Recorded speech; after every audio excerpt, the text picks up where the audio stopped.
There are places in America where 911 is not a number you call.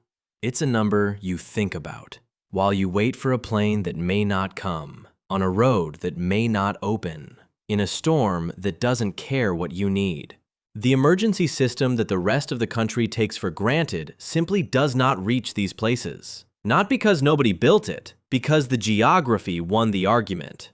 Most people assume that kind of isolation doesn't exist anymore, that GPS and Amazon and next-day delivery have filled in the last blank spaces on the map. They haven't. The blank spaces are still there. People live in them, today. This is 8 American towns where the distance isn't measured in miles. It's measured in what you can survive without. We're counting down from 8 to 1. The deeper we go, the more extreme the isolation becomes. And by the time we get to number 1, you're going to question what the word town actually means when there's almost nobody left inside it. Stay until the end. Number 1 will make you reconsider what you think you know about the edge of the inhabited world. Number 8, Stehekin, Washington. No roads connect Stehekin to the outside world. None. Not a bad road, not a seasonal road, not a road that closes in winter. No road, period. Population, approximately 75 people year-round. The nearest city, Chelan, Washington, is accessible only by a 50-mile ferry ride across Lake Chelan. 4 hours each way on the regular passenger ferry, weather permitting. A faster boat exists in summer. In winter, service reduces significantly, and weather makes permitting do a lot of heavy lifting in that sentence. There are no cars in Stehekin that arrived by standard road. Residents bring vehicles in by barge. The community has roughly a dozen aging cars and trucks that circulate among families, maintained on site, because getting parts means waiting for the next barge. Mail arrives 3 times a week in summer, twice a week in winter. The health situation is this: if someone has a cardiac event, a float plane is the only emergency option. Float planes don't fly in zero visibility or severe storms. The nearest hospital is in Wenatchee, over 60 miles away by air. Here's the detail that stops most people cold. High school students board with families in Chelan during the school year. They leave home at 14 and come back on breaks. That's not college far away. That's high school far away. That's a 14-year-old leaving because the town they grew up in has no road out. The people who stay do so deliberately. They work for the National Park Service, run small lodges, or retired here specifically because of what it costs to get in. The price of the silence is knowing that when something goes wrong, the response time is measured in tides and weather windows, not minutes. Number 7, Whittier, Alaska. Almost everyone in Whittier lives in one building. The Begich Towers, a 14-story structure built by the U.S. Army in the 1950s, houses roughly 200 of Whittier's 280 permanent residents. The building contains apartments, a church, a health clinic, a small convenience store, and a post office. There's a bed and breakfast on one of the upper floors. People don't just live in the same building, they live their entire daily lives inside it, for months at a time, because outside is Whittier. And Whittier in February is not a place you go unless you have to. To reach Whittier by road, you pass through the Anton Anderson Memorial Tunnel, a single-lane 2.5-mile tunnel shared by both cars and trains on a scheduled alternating basis. If you miss your window, you wait. The tunnel is the only land connection to the outside world. Whittier receives around 200 inches of snow per year. Avalanche risk is real. The town sits at the head of a fjord, surrounded by glaciers on 3 sides. In winter, it can feel like the mountains have decided to close the door on you and taken the tunnel schedule with them. The nearest city is Anchorage, about 60 miles away in distance, but far more in practice during winter storms, when the access road through the tunnel closes entirely. What draws people there? Fishing, access to Prince William Sound, and for some, a very specific kind of person, the calculated desire to live somewhere the outside world has to come through one tunnel to reach you. One tunnel, on a schedule, with a weather clause. Most people find that claustrophobic. Some people find that exactly right. Number 6, Supai, Arizona. Supai is the only place in the continental United States where mail is still delivered by mule. It sits at the bottom of Havasu Canyon, a tributary of the Grand Canyon, at an elevation 3,195 feet below the canyon rim. Getting there requires either an 8-mile trail descent on foot or by mule, or a helicopter ride when weather and scheduling allow. Population, approximately 450 people, members of the Havasupai tribe. The nearest city is Kingman, Arizona, roughly 70 miles by air, but the journey by ground and trail is a completely different calculation, and in an emergency, every minute of that calculation costs something. Emergency medical evacuation requires helicopter transport to Flagstaff or Kingman, when a helicopter can reach the canyon floor. High winds, flash floods, and weather regularly ground aircraft. Peach Springs is the nearest community reachable by road, about 67 miles of highway, then the trail descent. For a serious medical emergency, every minute matters, and every minute is already gone before the helicopter lifts off. The canyon receives flash floods without warning. In 2008, a flood significantly damaged community infrastructure. In 2010, another flood hit. The tribe rebuilt repeatedly. Because they have lived in this canyon for hundreds of years, and the canyon is not just where they live, it is legally and culturally their land. Land the US government tried to take in the 1800s. Land the tribe fought for decades to reclaim. Groceries and supplies arrive by mule train or helicopter. There is no road. There is no hospital 20 minutes away. There is no quick anything. What there is? Waterfalls that draw 20,000 visitors a year. Turquoise water. A community that has outlasted empires, floods, and federal policy. The most photographed place in North America that almost nobody can actually get to. Number 5. Monowi, Nebraska.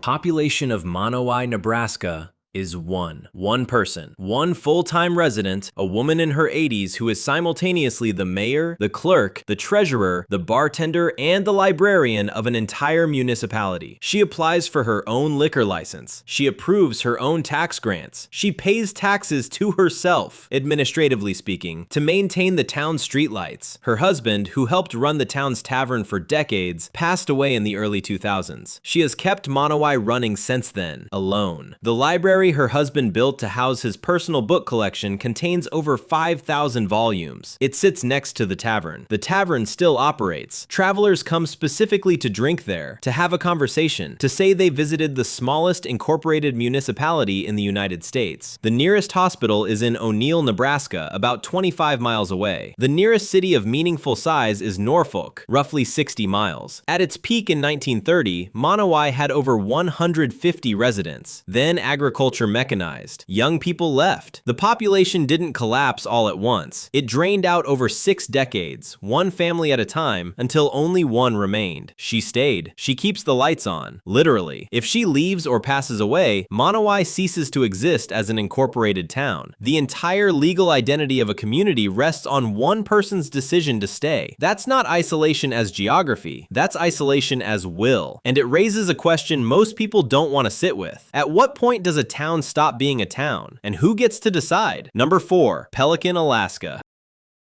Pelican has a boardwalk instead of streets. The entire town, population around 85, sits on a narrow strip of land between a steep mountain and the cold water of Lisiansky Inlet. There's no road connecting Pelican to anywhere else. You arrive by float plane or by boat. That's it. Those are your options. Welcome to Pelican. The nearest city is Juneau, Alaska's capital, roughly 75 miles away by air. But Pelican doesn't have regular scheduled flights. It has float plane service that operates when the weather allows, which in Southeast Alaska means not always, not reliably, and sometimes not for days at a time. The State Ferry, the Alaska Marine Highway, visits Pelican twice a month in summer. In winter, that schedule reduces. If you need to leave and the ferry already came, you wait. If the weather grounds float planes, you wait. Waiting is a core life skill in Pelican. The town runs on fishing. A cold storage facility processes the catch. The fishing industry is what keeps the lights on, literally, since the town generates its own power. When fishing declines, Pelican shrinks. The population has dropped significantly from its peak. Buildings stand empty on the boardwalk. The town is still incorporated, still functioning, still inhabited, but lighter than it used to be and aware of it. Medical emergency in Pelican. Float plane to Juneau if weather allows. If weather doesn't allow, the clinic handles what it can. The clinic is one room. The nurse is whoever they manage to recruit. This is the healthcare system for 85 people at the edge of the North Pacific. People stay for the fishing, the quiet, and the specific freedom that comes from a place where the only traffic traffic on the boardwalk is people you already know. Number 3. Adak, Alaska.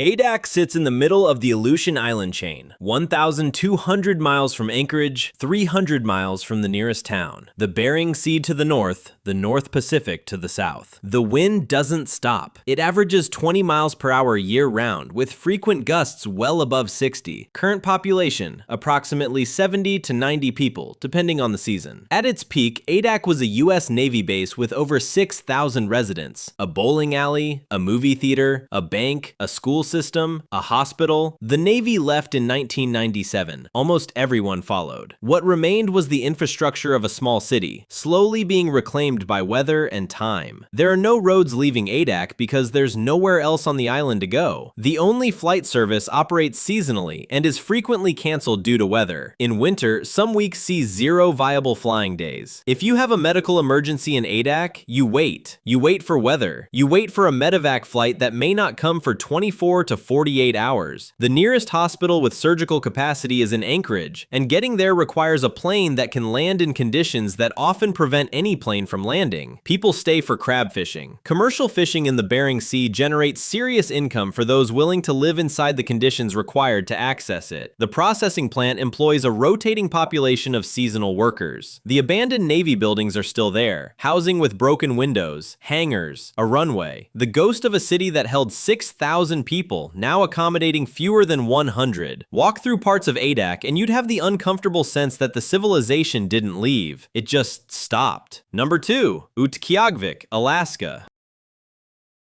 The sun sets in Utqiagvik on November 18th. It doesn't rise again until January 23rd. 66 days of darkness. Not short days. Not gray days. Darkness. The Arctic night unbroken for over 2 months. This is not a metaphor. This is the schedule. Utqiagvik, formerly known as Barrow, is the northernmost city in the United States, population around 4,500. It sits on the edge of the Arctic Ocean, 330 miles north of the Arctic Circle. The permafrost beneath it is 1,300 feet deep. The average temperature in January is minus 14 degrees Fahrenheit. And that's the average, not the extreme. There are no roads connecting Utqiagvik to the rest of Alaska. No highway reaches it. No train. Everything arrives by air or by sea during the brief summer window when the ice retreats enough to allow barge delivery. That summer window is the only time bulk supplies can arrive cheaply. Miss the window, and everything gets more expensive, flown in on cargo planes at a cost that gets passed directly to residents. Groceries in Utqiagvik cost 2 to 4 times what they cost in Anchorage. A gallon of milk can run $8. A bag of apples, $12.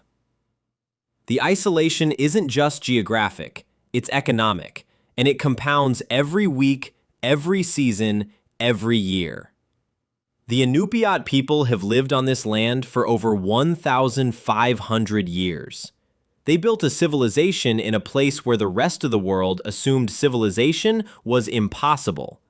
Whale hunting remains central to the culture.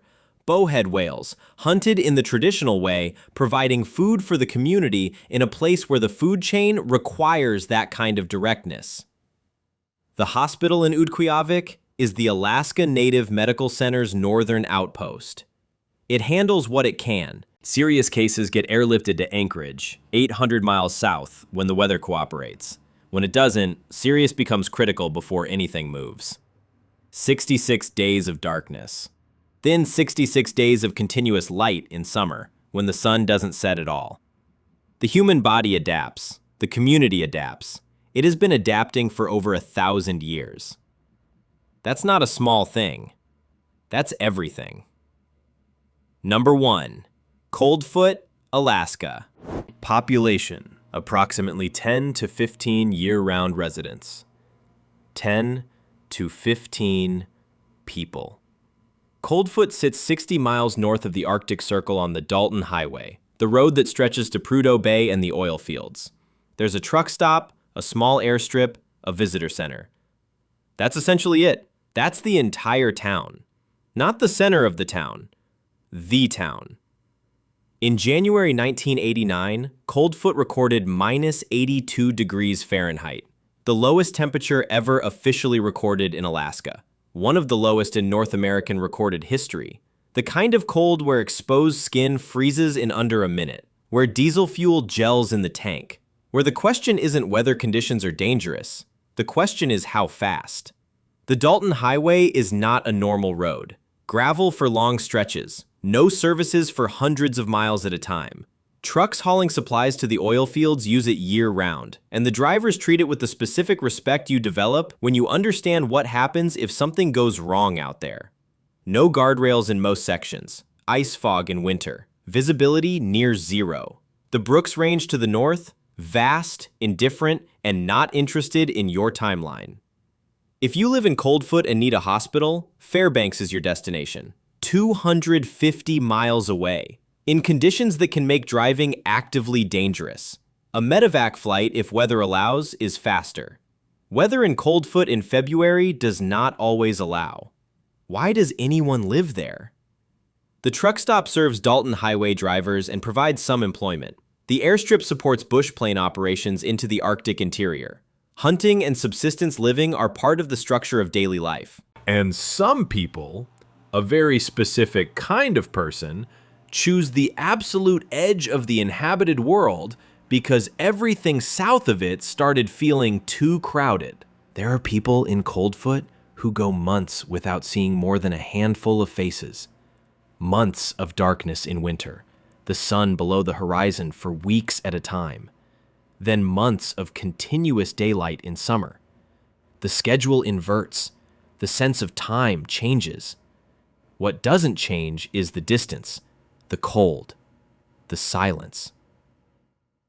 10 to 15 people, at the edge of everything. These 8 towns still exist.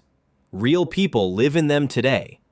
Not because they have no options, because they made a calculation the rest of us haven't made, or aren't willing to make. They looked at what modern life costs in terms of noise, density, obligation, speed, and decided the price was too high. They traded the hospital nearby, the reliable road, the signal, the neighbor within walking distance, for something harder to name. A relationship with place that most modern lives have quietly surrendered. The grid we depend on, the roads, the hospitals, the supply chains, the infrastructure, is more fragile than it looks. It took decades to build. These towns existed before it reached them. A few of them will still be here if it retreats. That's not a comforting thought, but it might be the most honest one on this list. Like this if you'd last more than a week in any of these towns. Subscribe, because we find the places the rest of the internet forgot to look at. Mr. Cold. See you next time.